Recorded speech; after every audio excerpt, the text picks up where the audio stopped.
afternoon, I'm Judy Simpson. Thanks for joining us for this Memorial Day edition of Across the Fence. This is a day to honor the men and women who've died serving our nation.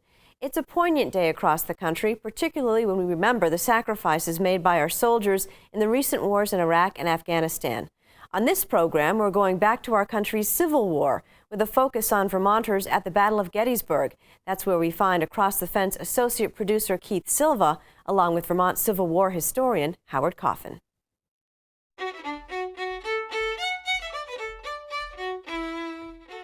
I've been coming to Gettysburg for 40 years. One of my favorite spots is the Widow Leicester's cabin. This little home was General Meade's headquarters until the artillery fire got too hot and he had to move about a mile back. It was in this house that Meade held a council of war with all his leaders. Hancock was here, Gibbon was here, Oliver Otis Howard was here, Dan Sickles was here. The 2nd Vermont Brigade arrived at Gettysburg the evening of the first day's battle. The fighting was over. The 2nd Vermont Brigade, 9-month soldiers, made up of 5 regiments, but only 3 of them reached the battlefield. 2 were left behind to guard wagon trains. So George Stannard had at his command here at Gettysburg only the 13th, 14th, and 16th Vermont regiments. The Vermonters spent the night up on Cemetery Ridge, exhausted from their 120-mile march. Then they were moved down past this building to a field behind it where they spent most of the second day at Gettysburg. At 4 o'clock in the afternoon, all hell broke loose on the battlefield as General Longstreet, with a Confederate force of 18,000 men, attacks from the southern end of the battlefield up the Emmitsburg Road. And the famous fighting erupts at Little Round Top, in the Peach Orchard, the wheat field, the Valley of Death. And then, as afternoon is becoming evening, there's a last try made to break through the Union line on Cemetery Ridge just above us. The Vermonters are called into action. They march by this house and on up the backside of Cemetery Ridge into a boiling cauldron of battle, and they had never seen real battle. As evening came down up here on Cemetery Ridge at the end of the second day, things were desperate for the Army of the Potomac. About 1,500 Georgians under Rand's right were trying to break through the Union line coming across the fields from my left. Winfield Scott Hancock was here when the Vermonters arrived, and he met Francis Voltaire Randall, commander of the 13th Vermont. The appearance of the Vermonters had helped decide Rand's right that it was time to get out of here. But when he left, he took with him a battery of Union cannon, those cannon right there commanded by Goulian Weir. They were being dragged off the Confederate lines, and Hancock asked Randall, "Can you go out there and get them for me?" "I can, and damn quick too if you let me," was the reply. And the 13th Vermont surged out into that field, overwhelmed the Confederates, and pulled those cannon back on Cemetery Ridge. As they were dragging them up here, an old soldier from another unit came along and said, "What state be you fellas from?" The Vermonters proudly replied in unison, "We're Green Mountain boys." The old soldier said, "I thought you must have been green or you wouldn't have gone out there."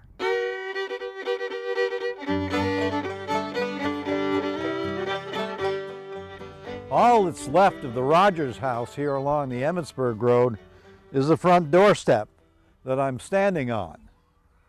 But it stood during the Battle of Gettysburg. And on the second day, in the evening, when those Vermonters were recapturing those cannons, they came under fire from Confederate marksmen in and around this house. The commander of Company A of the 13th Vermont, Captain John Lonergan, asked permission to cross the Emmitsburg Road and see if he could capture those Confederates. He got permission and on he came. Apparently when he reached this house, the Confederates just about ran out of ammunition. So with only 50 men, he surrounded the place and brought back, we think, as many as 80 prisoners.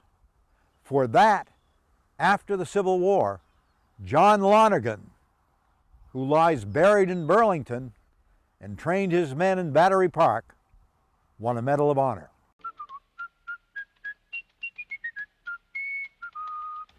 At the end of the day's fighting on July 2nd, Robert E. Lee reasoned that he had tried the southern end of the Union line and failed to break through, that he had tried the northern end of the Union line and failed to break through. He determined that on the third day, he would try the Union center. To make the attack, he assembled some 12,000 soldiers in the woods behind Seminary Ridge. They were told to be quiet. They were told to lie down to conceal their position. And in late morning, Lee rode along their lines. They were not allowed to cheer, but they lifted their hats to Lee, and he removed his hat, and as the writer Shelby Foote said, and the sun made about his head a glory.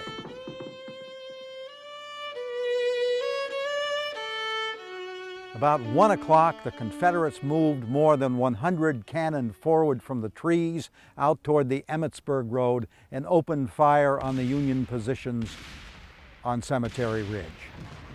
The Union cannon replied, and the duel went on for 2 hours.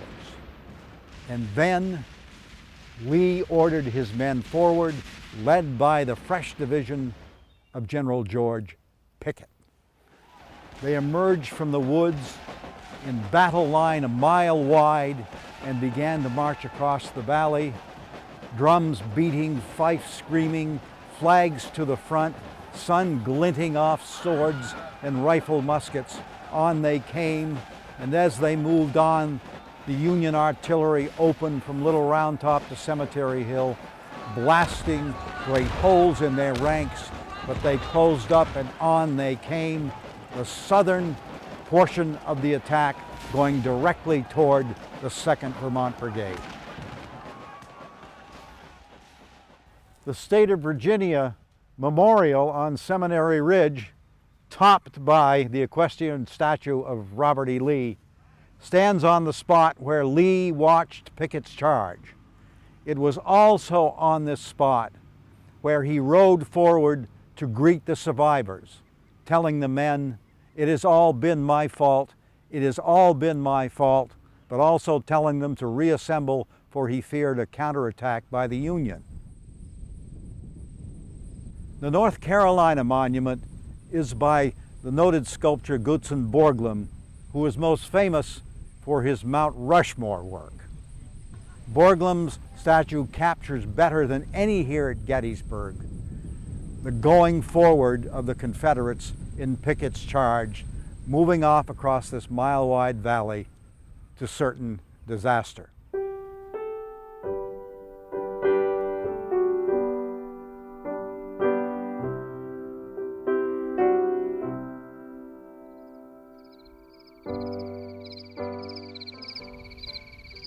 We're a mile away from the Lee statue from Seminary Ridge, where Pickett's charge began.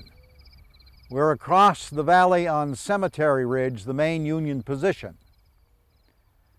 The 2nd Vermont Brigade and its 3 regiments were placed along the main Union line at the end of the second day's fighting. That night, the 16th Vermont was sent all the way out to the middle of the valley along the Emmitsburg Road on picket duty. The 14th and 13th Vermont remained up here. At first light, the Confederates throw a few artillery shells in this direction, and one hits an ammunition wagon just behind the 14th Vermont, killing and wounding several men. Because of that, to protect his men, Stannard receives permission to move his 2 regiments, the 13th and 14th, 100 yards forward of the main line, down into this ravine where they will be protected. The 14th is on the left here, the 13th to the north. We're on Cemetery Ridge on the little knoll where Brigadier General George Stannard watched the battle. As Pickett's charge advanced across those fields, the southern end came directly at the Vermonters. The 16th Vermont, way out on the Emmitsburg Road, turned and ran and formed up behind the 13th and 14th regiments. As the attack closed on the 14th Vermont, they rose to fire, and at the moment they did, the Confederates turned and began moving north, closing toward the clump of trees that was their objective. The Vermonters had a good shot at those Confederates marching by, but suddenly there was nobody in front of them. At that moment, Stannard saw the military opportunity of a lifetime, if not of a century, and he ordered his men to make a flank attack on Pickett's charge. As a precaution, he left the 14th in position, for he saw more Confederates forming out in the field. After he had given the order, change front forward on 1st Company that sent the flank attack in motion, a rider from General Hancock came with the same order. And then Hancock arrived here. Soon after he did, he was wounded. That's why we have this monument. And later Stannard was wounded. There was controversy after the battle about who gave the command, but Hancock relented and said it was Stannard.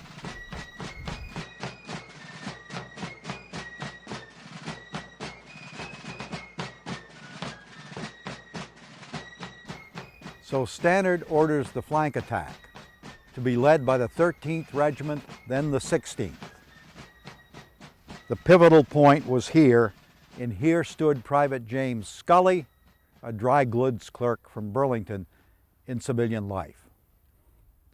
The two regiments essentially pivoted from facing in that direction to facing north in that direction.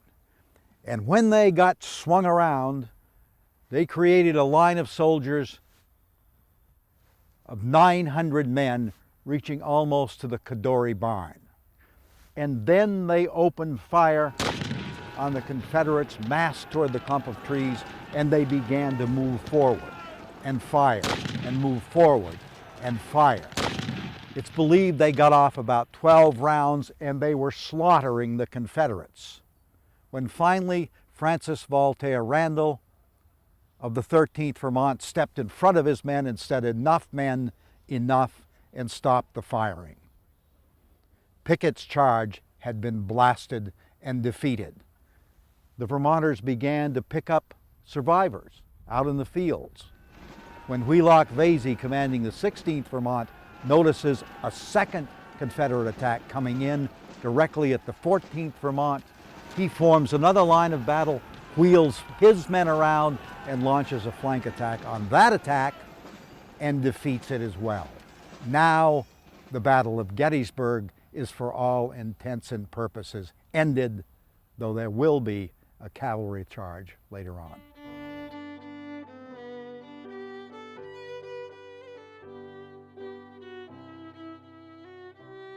Here along this stone wall, just north of the famous clump of trees, the Confederates broke the Union line. How many of them poured over this wall? Perhaps 300 to 400, to be met by cannon and rifle musket fire. They were driven back and defeated. But for a time along this wall, the Confederates put up a mighty fight, and the issue was in doubt. But in the end, Pickett's charge was wrecked, and the survivors went back across those fields. It had been a military disaster. 1,100 or more men had died in the charge. The wounded totaled perhaps 5,000. More than half of the men who started across that mile-wide valley had become casualties, many of them inflicted by the flank fire from the south of the 2nd Vermont Brigade.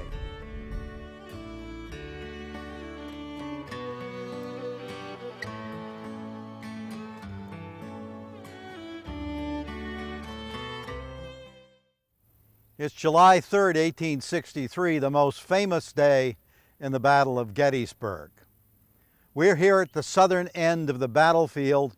Behind me is famous Big Round Top, and to the right of it is a smaller hill. It doesn't look much like a hill, called Bushman's Hill.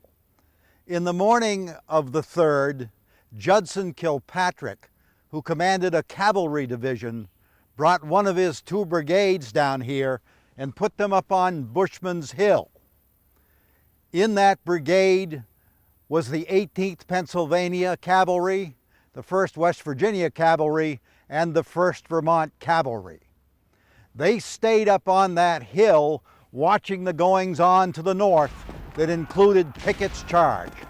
And when the battle to most people seemed over, then Kilpatrick went into action. We're now at the foot of Bushman's Hill, a steep and very rocky eminence, not a place to be riding horses down. Behind me is a very familiar statue, the statue of Major William Wells, 1st Vermont Cavalry. There's a replica of this statue in Burlington's Battery Park.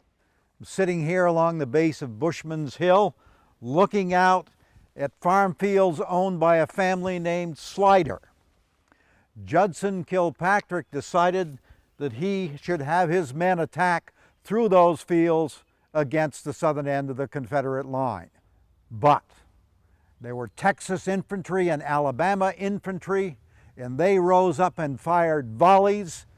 There was brisk fighting as the Union soldiers broke through that line, but then there were more infantry to the north, and soon these attacking soldiers were under artillery fire from up around the Slider farm and from over near the Emmitsburg Road. But Cavalry Kilpatrick, that was his nickname, wasn't through by any means. He was going to roll up that Confederate line, and now he ordered Brigade Commander Elon Farnsworth to take the 1st Vermont Cavalry and try again. We're looking down on the Slider farm from the high ground that leads up toward the Emmitsburg Road. Into the fields around the Slider farm came riding the Vermonters under Captain Parsons and Major Wells, taking fire all the time from small arms. There was even some hand-to-hand combat. And then they came under fire from artillery. Artillery by the Emmitsburg Road, artillery to the north up near Devil's Den. It became hopeless, a melee, and the Vermonters decided it was time to get away. Some came riding in this direction, then going south back toward Bushman's Hill. Wells and Farnsworth headed east to the other Slider field, hoping to get out that way, riding toward Little Round Top. After the wild fighting around the Slider farm, the Vermonters' attack began to disintegrate. Farnsworth reached this stone wall, leaped his horse over it, and as he did so, he was hit by a fusillade of Confederate bullets, and down he went. The shots came from over at the base of Round Top, and they were delivered by some tough soldiers. The men of William C. Oates' 15th Alabama, who the previous day had won fame with a valiant attempt to take Little Round Top from Joshua Lawrence Chamberlain's 20th Maine. Farnsworth was down and mortally wounded. The Confederates came over to him, saw that he was severely wounded. Elon Farnsworth was gone, and the Vermonters were saddened. With the tragic end of Kilpatrick's charge and Farnsworth dead, the fighting at Gettysburg comes to an end. 3 days, including the fighting west of town, Little Round Top, Big Round Top, the Peach Orchard Cemetery Ridge, it all ends here. Lee would stay in position for another day and then quietly in the night begin his retreat back to Virginia, admitting defeat, going back to fight another day, and soon the Vermont cavalry and the other Vermont units would be in pursuit with the victorious Army of the Potomac.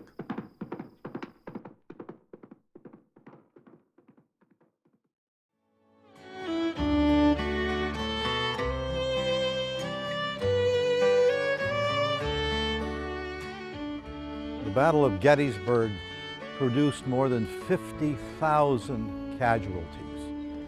The houses, the churches, all the buildings in Gettysburg seemed to be filled with them. To care for the wounded, the Union Army brought Major Henry James, an experienced surgeon, to oversee their care, and he came from Waterbury, Vermont. The dead were everywhere. The Confederates were hastily buried in mass graves, but what about the Union soldiers? They were placed in individual graves, and most of their graves were marked with rude headboards. But what to do overall? The Gettysburg people addressed the problem. They formed a committee and they decided to create a national cemetery, and they wanted to put it on Cemetery Hill. It was approved, and the plan was made to dedicate the cemetery on the 19th of November, 1863. And to highlight the thing, they decided to invite to Gettysburg the most influential, famous orator in all of America, Edward Everett of Massachusetts, former president of Harvard and governor of the state. And then, as an afterthought, they decided it would be nice to have a few appropriate remarks from the President of the United States, Abraham Lincoln.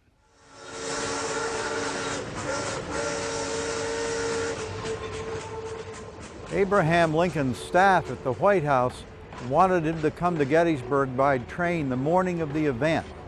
But Lincoln said no, he'd go the day before on the 18th. He wanted to be sure he got here. The rails were going to be busy with special trains going to Gettysburg. This was a big event. Why was Lincoln so eager to be here?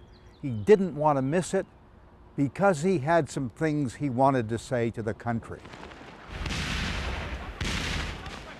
The war was not going well. Yes, there had been a victory of sorts at Gettysburg, but Lee's army had not been destroyed. Lee was back in Virginia on the loose. Lincoln knew the war would go into the next year. There was so much fighting and bloodshed ahead. There were some things he wanted to say. So he got here at 5 o'clock on the afternoon before the event. He was met here by David Wills, the Gettysburg lawyer, who was the moving force behind the cemetery. And Wells escorted him just up the street to the square where Wills's house stood, where Lincoln would spend the night. The day of the great event, Lincoln came in a procession from the Wills house out to the cemetery to the speaking platform, which was located at the top of the hill up beyond that fence. The cemetery was still under construction. There were open graves and they were keeping the crowds out. And what a crowd there was, probably 20,000 people, including many men who had fought here. Edward Everett spoke first, and he spoke for 2 hours as he was expected to do, and he gave a magnificent report on what the battle had been all about, and he was careful to mention Stannard's Vermonters. A hush came over the crowd after the long applause for Everett, and then Lincoln walked to the speaker's stand with a few small papers in his hand. He looked out across the valley where all of this had happened, and he began to speak. 77 years ago, our fathers brought forth on this continent a new nation, conceived in liberty and dedicated to the proposition that all men are created equal. Now we are engaged in a great civil war, testing whether that nation or any nation so conceived and so dedicated can long endure. We are met on a great battlefield of that war. We have come to dedicate a portion of that field as a final resting place for those who here gave their lives that that nation might live. It is altogether fitting and proper that we do this, but in a larger sense, we cannot dedicate, we cannot consecrate, we cannot hallow this ground. The brave men, living and dead, who struggled here have consecrated it far above our poor power to add or detract. The world will little note nor long remember what we say here, but it can never forget what they did here. It is for us, the living, rather, to be dedicated here to the unfinished work which they who fought here have thus far so nobly advanced. It is rather for us to be here dedicated to the great task remaining before us, that from these honored dead we take increased devotion to that cause for which they gave the last full measure of devotion. And we here highly resolve that these dead shall not have died in vain, that this nation under God shall have a new birth of freedom, and that government of the people, by the people and for the people, shall not perish from the earth. The applause for Lincoln went on and on. And then the 20,000 people went away, but really they have never stopped coming to Gettysburg, which has become the shrine of the American Civil War.